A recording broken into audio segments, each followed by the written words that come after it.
High, আমি শোভন। আজকালকার দিনে ব্লগিং এর জন্য গোপ্রোটা খুবই কমন ব্যাপার, বাট সঠিক সেটিংস না জানার জন্য তোমাদের ফুটেজ কিছুটা এরকম দেখতে লাগে। বাট তোমরা যদি আমার কথা অনুযায়ী এই সঠিক সেটিংসটা চেঞ্জ করে নাও, তাহলে তোমাদের ফুটেজটাও দেখতে লাগবে ঠিক এই রকম। তো চলো, তোমরাও যদি এই সেটিংসটা এবং এই ভিউটা তোমাদের ভিডিওতে পেতে চাও, তাহলে এই ভিডিওটা পুরোটা লাস্ট অবধি দেখতে থাকো। আর এই ভিডিওতে আমি তোমাদের সেই সমস্ত সিক্রেট বলবো, যেই সমস্ত সিক্রেটের জন্য তোমাদের গোপ্রোর ফুটেজটা কিছুটা আউটডোরে লো লাইটে দেখতে লাগবে এরকম, এবং হাইওয়ে বা এক্সট্রিম লাইটে দেখতে লাগবে ঠিক এরকম। তো চলো, দেরি না করে ভিডিওটা শুরু করা যাক। ডেইলি রুটিনের আরও একটি নতুন ব্লগে তোমাদের সবাইকে ওয়েলকাম জানাই। আজকের টপিক গোপ্রো। তো প্রথমেই বলে রাখি, আমি এখানে ইউজ করছি hero GoPro 10, hero GoPro 10 black. তো তোমরা যারা 8, 9, 10 এবং 11 ইউজ করছো, তাদের সবার ক্ষেত্রে এই সেম সেটিংসটাই অ্যাপ্লিকেবল থাকবে। তো চলো, ভিডিওটা পুরোটা দেখতে থাকো। তো ফার্স্ট আমি গোপ্রোর সেটিংসটা নিয়ে কথা বলি। তো আমরা স্ট্যান্ডার্ড মোডে, তোমরা দেখতেই পাচ্ছ সাইডে যে এডিটের অপশানটা আছে, সেই এডিটের অপশানটা আমরা ক্লিক করলাম। এডিট অপশানটা ক্লিক করতে সেখানে আসছে আমাদের resolution, lens, hyper smooth, schedule capture, duration, highlight, timer, zoom. তো ফার্স্টেই আমরা যাব রেজুলেশন। আমাদের এখানে তোমরা দেখতে পাচ্ছ আমাদের যেটা সেটিং, সেটা 5.3K তে করা আছে এবং 24 FPS এ করা আছে। তো আমি এটা কেন করে রেখেছি, কারণ যেহেতু আমি মোটো ভ্লগ করি বাইরে বেরোলে, তো সেখানে মোশন ব্লারটা আজকালকার দিনে খুবই প্রয়োজন। তো মোশন ব্লারটা না হলে ঠিক বাইকিং ভাইবটা আসে না। এবং তোমাদের অনেকেই তোমরা দেখেছো যারা গোপ্রো, অনেক দামি দামি গোপ্রো ইউজ করার পরেও কিন্তু এরকম মোশন ব্লার কিন্তু তোমাদের ভিডিওতে আসে না। এবং সেই না আসার কারণটাই আজকে আমি বলবো। তোমাদের যাদের হিরো 8 বা হিরো 7 আছে, তাদের হয়তো 5.3K আসে না। তো সেই ক্ষেত্রে তোমরা যতটা ম্যাক্সিমাম রেজুলেশন আসে, সেই ম্যাক্সিমাম রেজুলেশনেই যাবে।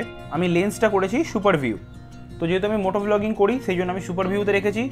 তো হাইপার স্মুথ সবসময় বুস্ট রাখতে হবে, কারণ ভিডিওর যে স্টেবিলিটি সেটা কিন্তু সবার খুব খুব খুব পছন্দের। যাদের ভিডিওতে স্টেবিলিটি থাকে না, সেই ভিডিওগুলো কিন্তু আমাদের চোখে লাগে না। তো তাই জন্য ভিডিওর স্টেবিলিটিটা মাস্ট, যার জন্য হাইপার স্মুথটা আমাদের সবসময় বুস্টে রাখতে হবে। এবং এটার সাথে আমাদের স্কেডিউল ক্যাপচার আমাদের লাগছে না, ডিউরেশন লাগছে না। তো এটার সাথে এই রোটায় আমাদের স্ট্যান্ডার্ড রোটায় আমাদের আর কিছু লাগছে না। তো এটার সাথে আমাদের নেক্সট আসছে প্রো টিউন। তো প্রো টিউনের যে কলামটা আছে, প্রো টিউনটায় আমাদের ফার্স্ট তোমরা দেখতে পাচ্ছ, ফার্স্ট যেটা আছে বিট রেট। তো দেখতে পাচ্ছ আমার বিট রেটটা কিন্তু একদম টপ করা আছে, একদম ওপরে বিট রেট হাই। তো বিট রেট হাইয়ের সাথে রেজুলেশনটা হাই রাখলে ভিডিও এডিটিংয়ের সময় যে সমস্ত আমরা কাজ করি, সেই ক্ষেত্রে ভিডিওর রেজুলেশনটা কিছুটা কম হয়। তো তোমরা বিট রেটটা হাই রাখলে এবং ভিডিওর রেজুলেশনটা যদি সবসময় ম্যাক্স করে রাখো, তাহলে এডিটিং করার পরেও কিন্তু ভিডিওটা যখন তোমরা সেভ করবে, সেটা খুব ভালো কোয়ালিটিতে সেভ হয়। এই ছোট্ট ছোট্ট জিনিসগুলো কিন্তু মাথায় রাখাটা খুবই গুরুত্বপূর্ণ। তো এখানে দেখতে পাচ্ছ নেক্সট আমাদের আছে হচ্ছে শাটার। তো শাটারটা আমার করা আছে 1/48। তো 1/48 কেন রেখেছি আমি, কারণ তোমরা দেখতে পেয়েছিলে আমরা যখন রেজুলেশনটায় গিয়েছিলাম, তখন ওটা 5.3K সাথে 24 FPS করা ছিল। সবসময় মাথায় রাখবে, যেটা FPS থাকছে তোমাদের 24 FPS, 48 FPS, 60 FPS যেটা থাকছে, সেটার সাথে শাটার স্পিড সবসময় ডবল হওয়া উচিত। মানে 24 FPS হলে শাটার স্পিড হবে হচ্ছে 48, 60 FPS হলে শাটার স্পিড হবে 120। এরকমভাবে সবসময় FPS এর ডবল হবে হচ্ছে শাটার স্পিড। সেই ক্ষেত্রে মোশন ব্লারটা খুব ভালো কাজ করে। তো এটার সাথে আমাদের দেখতে পাচ্ছ আমাদের এখানে আছে হচ্ছে হোয়াইট ব্যালেন্স। তো আমার এখানে হোয়াইট ব্যালেন্সটা আছে হচ্ছে 5000K। তো 5000K কেন রেখেছি, কারণ আমরা যেহেতু ডে লাইটে শ্যুট করছি, আউটডোরে শ্যুট করছি, তো একটা সিনেম্যাটিক ফিল এবং একটা আই ক্যাচির জন্য একটা ওয়ার্ম টোন কিন্তু খুব খুব খুব গুরুত্বপূর্ণ। তাই জন্য আমি এটা 5000K রেখেছি। তোমরা তোমাদের যেরকম নিড, যেরকম কোনো ঠান্ডা জায়গায় যাচ্ছ, সেখানে একটু কুল টেম্পারেচার ম্যাটার করে, সেই ক্ষেত্রে তোমরা এটাকে ডাউন করে 4000Kতেও রাখতে পারো বা তার নিচেও রাখতে পারো। বাট ডিপেন্ড করছে সিচুয়েশান কীরকম এবং লাইট কীরকম তোমরা চাইছো তোমাদের ভিডিওতে। তো এটার সাথে ISO দেখতে পাচ্ছ, এর পরেরটা আছে ISO। তো ISOটা আমরা এখানে রেখেছি মিনিমাম 100, এখানে ISO ম্যাক্সিমাম রেখেছি আমরা 200।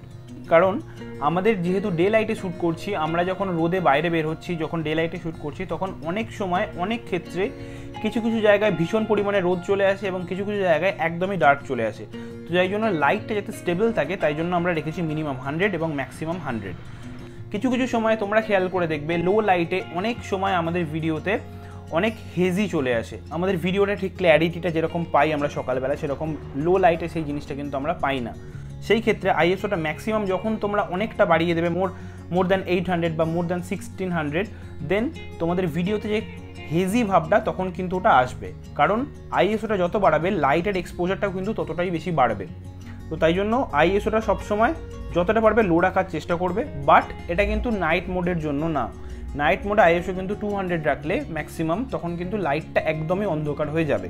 নাইট মোডের ভিডিও তোমাদের যদি লাগে আমি তাহলে এরপরে একটা নাইট মোডের স্পেসিফিক ভিডিও বানিয়ে তোমাদের দেবো। আইএসও মিনিমাম 100 এবং ম্যাক্সিমাম 200 রাখলে মোশন ব্লারে কিন্তু খুব ভালো একটা এফেক্ট আসে। এবং এটার সাথে দেখতে পাচ্ছ শার্পেন, তো শার্পনেস যেটা আছে, শার্পনেসটা আমাদের একদম লো করা আছে। তো শার্পনেসটা লো কেন করে রেখেছি? শার্পনেসটা লো এই কারণেই করে রেখেছি, যেহেতু আমাদের বাইকের ভিডিওতে একটা মোশন ব্লার আমাদের সববার লাগে, সববার দরকার। তো সেই ক্ষেত্রে শার্পনেস বেশি থাকলে, শার্পনেস হাই করা থাকলে সেই মোশন ব্লারটা শার্প লাগে। কারণ কি হয়, যখন আমরা বাইক চালাচ্ছি আমাদের বাইকটা বাদে, বাইকটা তো আমাদের সাবজেক্ট থাকছে, এবং সাইডে যে বন জঙ্গল বা কিছু যে সমস্ত সাইডের যে নেচার ভিউ বা যেগুলো আছে, রাস্তাঘাট আছে, সেই জায়গাগুলো তো আমরা যখন বাইক চালাই, অ্যাকচুয়ালি বাইক চালানোর সময় তখন সেই রাস্তাগুলো যখন যায় তখন সেটা খুব ব্লারি হয়ে থাকে। শার্পনেসটা বেশি দিলে কি হয়, শার্পনেসটা বেশি দিলে সেই জায়গাগুলো শার্প হতে থাকে, তো ব্লারটা কমে যায়, যার জন্য মোশন ব্লারটা ভালোভাবে বোঝা যায় না। তো যার জন্য শার্পনেসটা সবসময় লো করে রাখাটা উচিত, যেটা আমি মনে করি, এটা আমার পার্সোনাল মতামত। তো কালারটা যেহেতু আমরা সবাই এখন ভিডিওতে কালার গ্রেড করি এবং কালার গ্রেডিংটা খুব মাস্ট, তো কালারটা আমরা রেখেছি এখানে ফ্ল্যাট। তো ফ্ল্যাট কালারটা তোমরা রাখবে যারা কালার গ্রেড একদমই করতে চাও না, তারা সেই ক্ষেত্রে ন্যাচারাল কালার বা ভাইব্রেন্টটাও রাখতে পারো। তো বেসিক্যালি এই সেটিংসগুলোই কিন্তু আউটডোরের জন্য সব থেকে ভালো কাজে দেবে। আর এটার সাথে তোমাদের শুধু এগুলো করলেই হবে না, বাট এই সেটিংসে যদি ডিরেক্টলি তোমরা এই গোপ্রোটাকে নিয়ে বেরিয়ে যাও বাইরে, তাহলে কিন্তু তোমাদের ফুটেজ একদম খারাপ হয়ে যাবে। তো তার জন্য কি করতে হবে, আমাদের এই সেটিংসটার জন্য কিন্তু আমাদের ইউজ করতে হবে, আমি এখানে ইউজ করছি একটা টেলিসিনের এনডি ফিল্টার। তো তোমরা দেখতেই পাচ্ছ এনডি ফিল্টারটার মধ্যে আমাদের 4টে লেন্স আছে, একটা হচ্ছে সিপিএল, একটা হচ্ছে ND8, একটা ND16 অ্যান্ড ND32। তো এই এনডি ফিল্টারটা কি? তো বেসিক্যালি আমরা দিনের বেলা বাইরে বের হলে সবাই সানগ্লাস পরেই বাইরে বের হই, কারণ সূর্যের যে তাপটা সেটা ডিরেক্টলি আমাদের চোখে লাগে, যার জন্য আমরা বাইরের ভিউটা ভালোভাবে পাই না। তো সানগ্লাস পরলে বাইরের ভিউটা আমরা খুব ভালোভাবে এনজয় করতে পারি, তো আমাদের চোখের কোনো ডিস্টারবেন্স ছাড়া। তো তাই জন্যই এই গোপ্রোর চোখে যাতে কোনো ডিস্টারবেন্স না আসে, সেই জন্যই আজকে আমাদের এই এনডি ফিল্টার। তো বেসিক্যালি এই হচ্ছে আমাদের এনডি ফিল্টার লেন্সটা তোমরা দেখতেই পাচ্ছ। তো এই যে সিপিএল, ND8, 16 অ্যান্ড 32 এই 4টে ভেরিয়েন্ট আছে, এই ভেরিয়েন্টগুলো কিন্তু সমস্তটা ডিপেন্ড করছে কীরকম বাইরে রোদ এবং বাইরে আলো রয়েছে সেটার ক্ষেত্রে।